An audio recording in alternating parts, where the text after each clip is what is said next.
My name is DJ Hen Boogie, and I represent YouAin'tGotNoBeats.com. I've been DJing for well over 20 years, and I started out like most DJs at that time. All I wanted to do was scratch and cut. You know, that was the thing. Like, how many tricks can you do scratching and cutting? So I would get on top of the turntables and, you know, do all this trickery with my elbows and nose and, you know, my backside, whatever it took. And that's what I was doing. And then my good friend Ed Main, he was really good at straight up beat matching and mixing, and he got me into that part of it. As time progressed, I kind of carved my own style within the music. I started off playing just hip hop, and then as I got more into making music, my passion became making music, because as I started playing the music, I wanted to know how the music was made that I was listening to, that I love so much. So then I started getting into breaks and samples and, you know, things like, you know, this in the background, and that kind of became my thing. One of the things that I've always tried to do is to become a great DJ. You know, when I was starting out, you had to be one with the records. Like, you actually had to purchase the records, and then you would have to know the records, because you didn't see what the records were going to do as a wave format. Like, now they have Serato and computer programs that show you, you know, when the song's going to do this and that.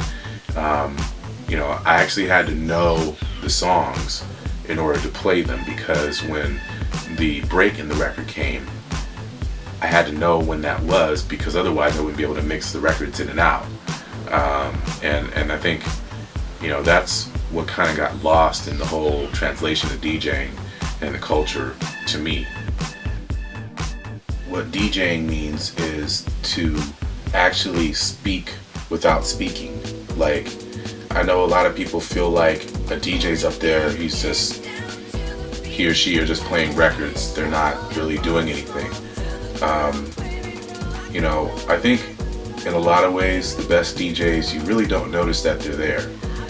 Well, let me take that back. You do notice that they're there, because, you know, when I'm DJing, instead of a lot of DJs do, they'll prepare what they're going to play in advance. See, I'm not that person. See, like, I'd rather connect with the people who I'm playing for. Like, I'd rather look around and see, okay, that person's grooving to this, and I pick one person out in the crowd.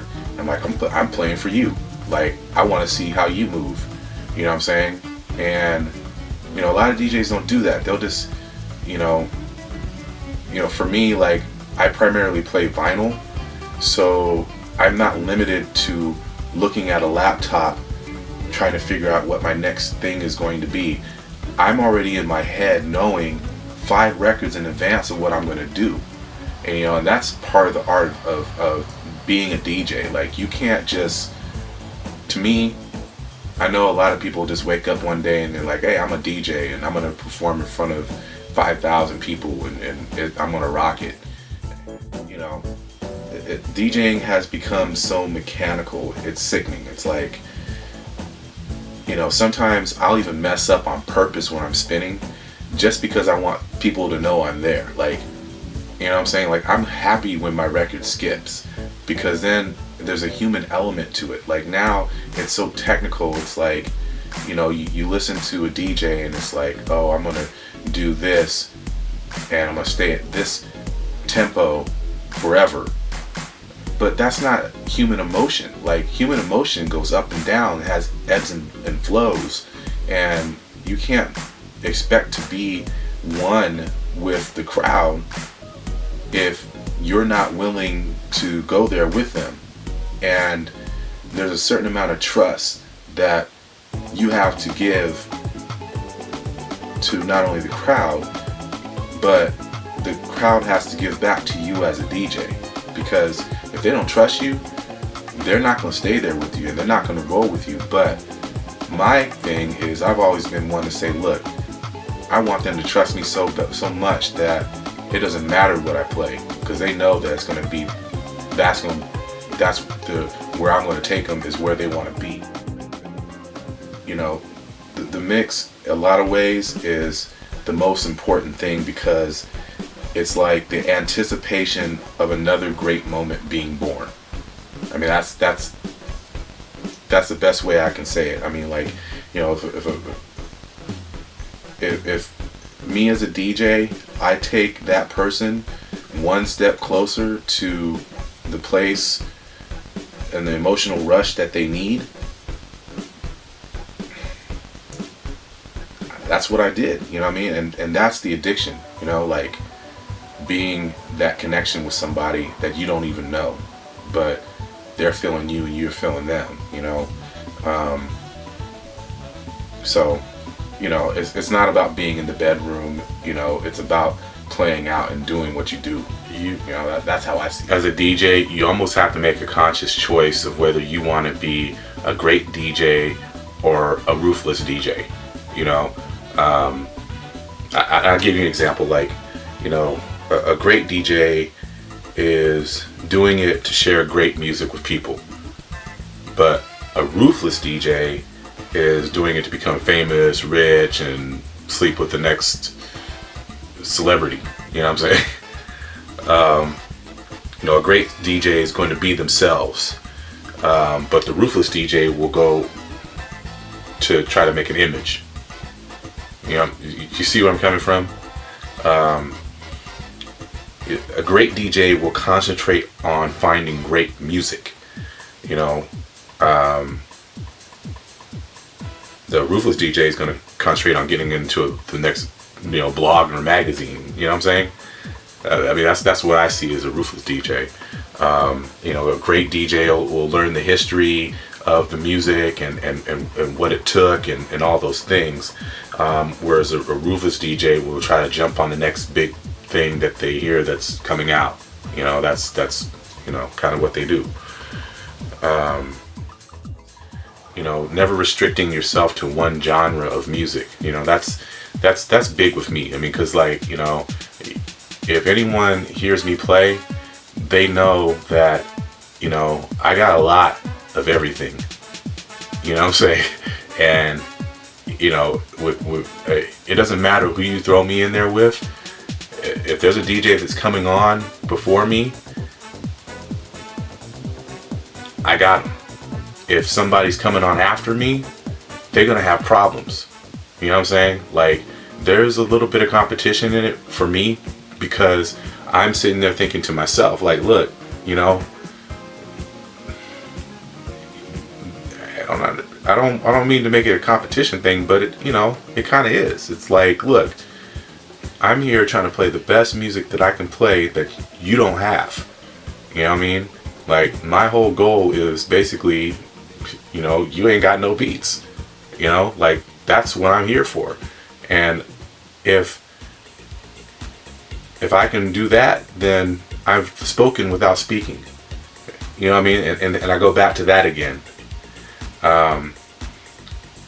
One of the best compliments I've ever gotten from anybody was a bouncer at a club that I played at, and I had invited a big name DJ there to play along with me, and I'm not going to mention any names because I don't want to offend anybody, but anyway, what he said was, you know, technically, you know, this guy, he's really good. You know what I'm saying? Like, he's got his cuts, he's got his mixes, he's, you know, whatever. But when you're DJing, it's like you're telling a story. I don't get that from him. He's just playing music, whereas I'm listening to you and I can tell you're telling a story. And I'm not consciously doing it, but in a way, yes, I am, because I'm trying to, again, do that communication and that connection again. And that's where I'm, you know, where I've always kind of taken my stand as being a DJ. You know, it's not only just having the records. It's not only just, you know, being technically on point. You know, it's, you know, how well, you know, how well are you connecting? Like, it is an instrument. You know, those turntables are something that you should master and manipulate. I mean, they have pitch, and pitch can create tone. So that being said, you always have to be aware that, you know, with those tones and those pitches, they have to match. And matching those pitches and those chords, you know, that means a lot of different things to different people. But the most successful DJs that I've seen, and the ones that I've always admired and you know, in some ways try to emulate, are those that are willing to take those risks and you know, break records. You know, like, people don't break records anymore. Like, when I say break records, I mean, like, you know, put songs out there that no one's heard before and have people like it because it's so good. Like, when I play music, a lot of times people have never heard the original songs before. Like, I'll play songs that, you know, people have sampled in rap records, but, you know, whereas some DJs will play those same, like, similar types of songs, but the song just isn't good. But I'll play songs that are good all the way through, where people are like, wait a minute, this sounds like such and such, but I kind of like this better. You know what I'm saying? Like, whoa, what is this? And, you know, my favorites become their favorites. And so there we are with that connection again. So again, I've always tried to trying to be a great DJ, and, you know, just being myself, and, you know, really making the records my own. Like, first, when you start buying records, or I guess now you can say when you start downloading songs, those songs will define your style. But eventually what happens is you kind of, once you find your feet, your style will define the records that you get. You understand what I'm saying? Like, at first the music defines you, but then eventually you define what that music is. You know, and that's where you've got that point to where you're like, oh, okay, you know, this is what I'm doing, you know, and I can play this because this is me, you know. And you know, I've always tried to develop my own personal taste when it comes to music, and, you know, try not to disrespect people. Like, you know, like, first of all, I'm not a human jukebox. Like, you know, if I'm spinning someplace, I'm hoping that you're not going to come to me and ask me to play Lil Wayne. Like, if anything I'm playing reminds you of Lil Wayne, then I'm doing something dramatically wrong, you know. And that's happened before, and I've had to explain to people before, like, hey, you know, like, I'm playing, you know, some crazy, you know, ill funk track, and somebody asked me to play 2 Chainz, and I will literally stop and ask them. I said, hey, I'm just curious, but was anything that I was playing, did any of that remind you of 2 Chainz? Because if I did, then please let me know, because I'm not going to do that anymore. Because I don't want you to be reminded of what you're going to hear on the radio. See, like, radio DJs now, I don't even know why they have radio DJs. Because the radio DJ now, they're just playing a playlist that's already pre-designed. You know, like, they're not playing anything that they necessarily want to play or like, necessarily. It's just, you know, okay, we've got these 50 songs we have to play them in a loop, you know? And if you want to hear that, then go to your radio and play the song, you know? That's all good. But if you're here with me, then let me be your host. You know what I'm saying? So that's how I see it, you know.